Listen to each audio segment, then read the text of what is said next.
Hi ladies and dudes, this is Rebecca Lynn Barkley, aka Boobot197. This is my review for today, and today's review, ladies and dudes, well my friends, it's that time again for another top 5 list that nobody has never done before.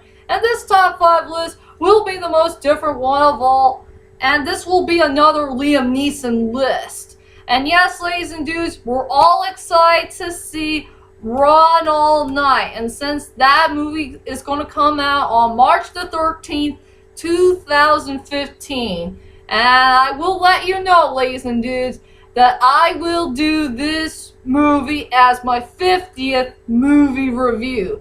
So please be prepared for that movie review to come on a Monday. That's only a few days away, if you know what I mean. But the reason why I want to do this top 5 list for all of you, and I want to make this short and quick, is I want to do another top 5 list that nobody has never done before. And yes, it's another Liam Neeson list. I'm such a big fan of Liam Neeson. He's a good actor, and he made so many good films here and there, and they're just big giant hits in my own opinion. But sadly, my major problem I have with Liam Neeson films, there's a couple of flaws here and there that are kind of left out. You know, some stuff that are leaving so many plot holes, or some stuff that doesn't make sense, or something that's kind of messed up for a person's storyline, if you know what I mean. So anyway, ladies and dudes, for my latest top 5 list I want to do is my top 5 of which Liam Neeson movies that needs to be fixed. There are so many Liam Neeson films that needs to be fixed. And it's not Liam Neeson's fault for giving us so many bad things that happen in a couple of films here and there, where, you know, plot holes, storylines messed up, or something that doesn't make any sense. I'd rather blame the directors, the screenwriters, the producers, whoever these people are. They're the ones who made these movies, and it's their fault for messing a couple of things up for here and there. It's way too hard to explain. But anyway, so without further ado, ladies and dudes, let's head on to my top 5 of which Liam Neeson movies that needs to be fixed. And so many good important films that's gotta be fixed right away. So let's get right to it. Coming at number 5 goes to The Unknown. I will say this is Liam Neeson's good film, but not really his best one. But it does have an enjoyable storyline for somewhat. The characters are decent, the thriller is there, the score is nice, and all that stuff. If you guys haven't seen my movie review of The Unknown. But my major problem I have with this movie is this movie doesn't have much action scenes, and I wish this movie should have had a little bit more action scenes to it. The only action scenes I remember in this movie is there's only 2 fight scenes where Dr. Martin Harris has to fight these 2 bad guys. One who has glasses and the other who's the fake Dr. Martin Harris, while the other is that epic car chase scene I really do enjoy. But my major problem I have with this movie is we never see a part where Dr. Martin Harris carries a gun. And I want to see Dr. Martin Harris carries a gun really badly, and they never shown that part in the movie, and I don't know why. The only thing we could see when Dr. Martin Harris carries a gun is in those, you know, the pictures for the film, if you know what I mean. I'm kind of upset about it, and I wish they should have added a part where Dr. Martin Harris carries a gun. Maybe he needs to protect himself, or try to protect a friend, or who. I'm not so sure. But I wish there's more action scenes to this movie, and it deserves to be at number 5. Number 4 goes to Nonstop.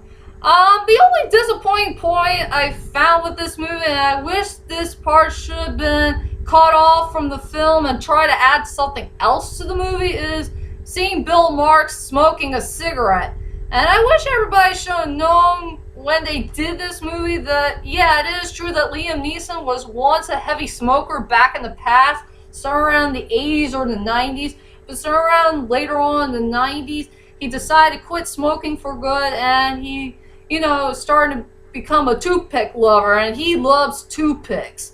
I think it would have been better if Bill Marks should have used a toothpick instead of cigarettes. So please get rid of the cigarette part. I don't want to see Liam Neeson smoking cigarettes no more in a film. So please get rid of that for good and just use Liam Neeson to use a toothpick in the film. And since there's already a toothpick scene from A Walk Among the Tombstones, I'm very happy they add that in the movie, but I wish there was a part where Bill Marks should use a toothpick instead of cigarettes for non-stop, and I decided to put that on number 4. Coming at number 3 is, here's one of the most disappointing points ever, and I'm gonna add only one worst Liam Neeson film ever that he have ever made, and I think it was in the year 2013, I think, but it did came last year. And this is one of the most disappointing movies of all time, but I haven't seen that movie yet, but I will do a movie review of it very, very soon. So anyway, for number 3 goes to Michael's Story from Third Person. And to tell you the truth is, thanks to YouTube, I did see the trailer of it, and I did see a clips here and there. I will say that Michael's storyline might be the worst one of all. And I wish this story should have been fixed. I mean, it's all Paul Haggis's fault for giving Liam Neeson a very weak movie, a very weak character, and a very weak story. I really don't like a story about a cowardly novelist who runs away from home. He hasn't been home for a long time, being with his wife and knowing what happened to their child, being drowned in the swimming pool, and all he did is waste his time in Paris, France to be with this horror named Anna. I mean, that storyline was kind of messed up. And I wish there was some way to fix Michael's story. I think it would have been better if Michael should have been with someone else. Maybe like a guardian angel or something. Maybe a way better woman than Anna.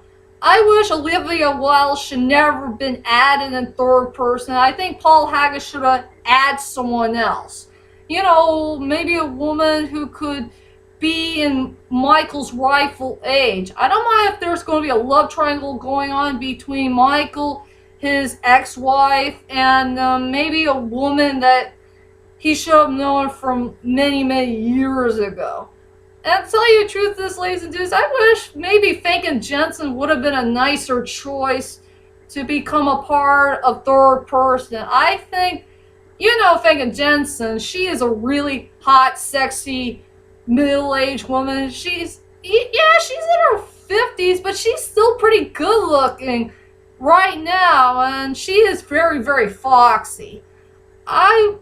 Maybe it would have been better if Famke Janssen should have been in Third Person, and I think she'll be a much better love interest for Liam Neeson's character. And I think her character will also be a novelist as well. And if they want to add a sex scene in there, just make a very good sex scene between Liam and Famke, as their characters.